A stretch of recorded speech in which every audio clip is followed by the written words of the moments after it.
আমাদের বাসায় পানি থাকবে না, তো এইখানে সেইখানে এই যে খাটের নিচে ড্রাম ভরে ভরে পানি লাবাজি প্রায় শেষের দিকে। এভাবে রাখলে কিন্তু আর কালো হয় না। আসসালামু আলাইকুম, সবাই কেমন আছেন? আশা করি সবাই অনেক ভালো আছেন। তো আজকে আমাদের বাসায় পানি থাকবে না, সেজন্য কালকে রাতে এই ওয়ার্নিং দিয়ে দিছিল। পরে আমরা সবাই বালতি বুলটি ভরে রাখছি। চলেন দেখি আপনাদেরকে কোথায় কোথায় পানি রাখছি।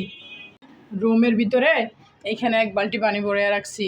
তারপরে হচ্ছে এই যে খাটের নিচে দেখেন আপনাদের ভাইয়া বড়া রেখে গেছে, মানে ছোট বাবু আছে তো, সেজন্য যেন না ধরে, এই জন্য এইখানে এক বালতি রাখছে। আবার এটা দিয়ে ডাকনা দিয়ে রেখে দিছে খাটের নিচে। এরপরে হচ্ছে আবার এই যে এইখানে বালতির ভিতরে এক বালতি ঢুকিয়ে রাখছে, মানে ছোট বাবু আছে তো, সেজন্য অনেক কষ্ট করে রাখতে হয়।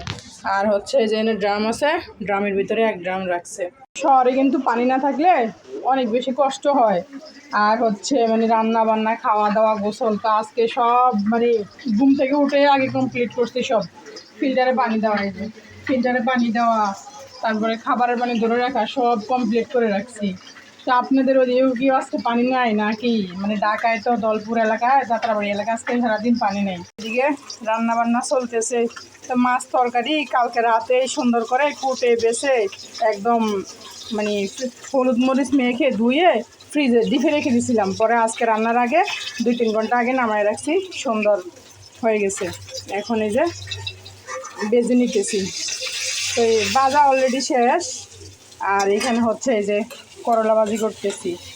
এই যে তো করলা ভাজির মধ্যে এখনও হলুদ দেই নেই, একটু পরে দিব।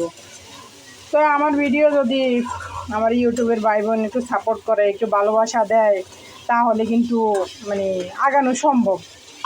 তো এই যে আস্তে আস্তে করলা ভাজি কিন্তু লো হিটে দিলে সুন্দর হয়, বেশি ভাজা আমি কিছু দিই না, খালি একটু পেঁয়াজ আর বেশি করে রসুন আর কাঁচামরিচ আর লবণ, শেষ এতটুকুই, আর কিছু না। আর এখানে এখন পেঁয়াজ দিয়ে দিব, হয়তো পেঁয়াজ কেটে এখানে রেখে দিচ্ছিলাম। মানে আমার রান্নাঘরটা অনেক ছোট, ইনশাল্লাহ বড় দেখে রান্নাঘর দেখে একটা বাসা নিব। এই যে আমি পেঁয়াজ দিয়ে দিলাম, পেঁয়াজগুলো একটু ভাজা হলে আবার হচ্ছে লবণ দিয়ে দিই। লবণ অল্প করে দিব, আগে একটু দিয়েছি। এই যে দিয়ে দিলাম। কি রান্না করব? মাছ তো দেখাইলাম, তরকারি তো দেখাইলাম না, কি রান্না করব। তো এখন এই যে ওই যে রাতের বেলা ধুয়ে টুয়ে কেটে বেছে সুন্দর করে রেখে দিয়েছিলাম।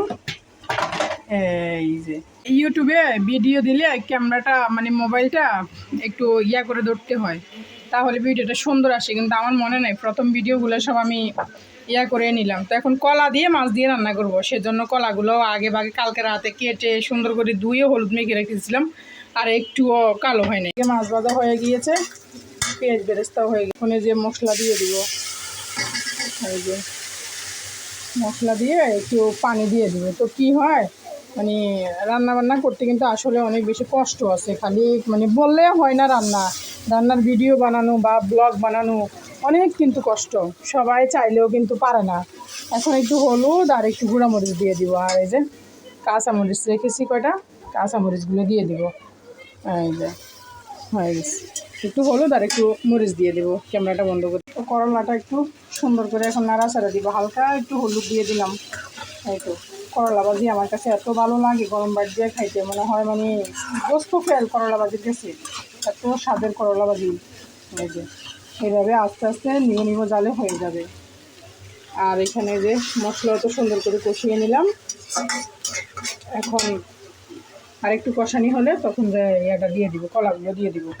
কলার দেওয়ার দরকার নাই, রাতে সুন্দর মতো একবারে হলুদ মরিচ মেখে সুন্দর করে দিয়ে দিলাম। তো যাও, আর অল্প একটু ধুয়ে নেই কলাটা, কারণ পরে হচ্ছে যদি হলুদ হলুদ গন্ধ করে, সেজন্য এই যে জাস্ট হালকা পানিগুলো ফেলে দেই। আসলে পানি ধরে রাখাটা অনেক বেশি কষ্টকর, পানি ধরে রাখা। যারা পানি ধরে ধরে কাজ করে আল্লাহ জানে তারা কেমনি করে কাজ করে পানি ধরে। মশলা হয়ে গেল, কলাগুলো দিয়ে দিই। আমার রান্নাটা আপনাদের কাছে কেমন লাগতেছে বা রান্নাটা কি হইতেছে, সবাই কমেন্টসে বলে যাবেন। আর সবাই আমার চ্যানেলটা সাবস্ক্রাইব করে দেবেন। একটুখানি পানি এই যে সিলসিল করে পড়তেছে কল দিয়ে। আর কিছু করবো না, যেহেতু কলা হইতে সময় লাগে না, সেজন্য কলার সাথে একসাথে মাছগুলো দিয়ে দিব। আবার সুন্দর মতো কষানো হয়ে যাবে, ঢাকনা দিয়ে রেখে দিব। করলা ভাজি হয়ে গিয়েছে, এখন ভাত বসিয়ে দিব। তো এখন চাউলগুলো সুন্দর করে ধুয়ে ভাত বসিয়ে দিয়েছি। আর হচ্ছে এখানে এই যে করলা ভাজিটাও নামাই নিলাম, এটা ছোটো বাড়ির মধ্যে।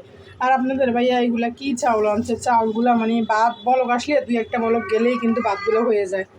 আর এইদিকে এই তো তরকারিটাও কিন্তু ফ্রাই হয়ে গিয়েছে, কলার তরকারি তো সেজন্য একটু কালারটা এমন আসছে, মানে ক্যামেরাতে একটু গোলা দেখা যাইতেছে, কিন্তু এমনিতে বাস্তবে অনেক সুন্দর হয়েছে তরকারিটা। আর মানে লাইট নেই তো সেজন্য এমন লাগতেছে। তো তরকারির চুলাটাও এখন বন্ধ করে দিব, আর এদিকে ভাতের চুলাটা জ্বালিয়ে দিব। এই তো এই যে করলাটা এত সুন্দর হয়েছে, করলা ভাজিটা। এই তো পাকের ঘরে ময়লা ঝুড়ির ভিতরে পলিথিন নেই, তো সেজন্য এখন একটু জুড়ে মানে পলিথিন দিয়ে নিতেছি। তো পলিথিন কিন্তু আলাদা মানে কিনে নিয়ে আসা লাগে, প্রত্যেক দিন ময়লা নেই, প্রত্যেক দিন এখানে পলিথিন দিতে হয়। তো পলিথিনের দাম আছে, মানে ঢাকা শহরে যা টাকা কামায় সব টাকা কিন্তু ফেলে দেয় মানুষ, শহরের মানুষের, সেজন্য উন্নতি হয় না। তো ভাতও সুন্দর করে বলক এসে যাইতেছে আস্তে আস্তে। আর হচ্ছে তরকারি তো সব রান্নাবান্না শেষে। তো ভিডিওটি কেমন লাগলো, যদি ভালো লাগে আমার চ্যানেলে একটা সাবস্ক্রাইব করে দিবেন। এই যে কাছ থেকে দেখে এত সুন্দর হয়েছে তরকারিটা, মাশাআল্লাহ। এই যে ঢাকনা দিয়ে এখন ভিডিওটি ভালো লাগে লাইক কমেন্ট শেয়ার করে দিবেন, আর আমার পাশে থেকে যাবেন।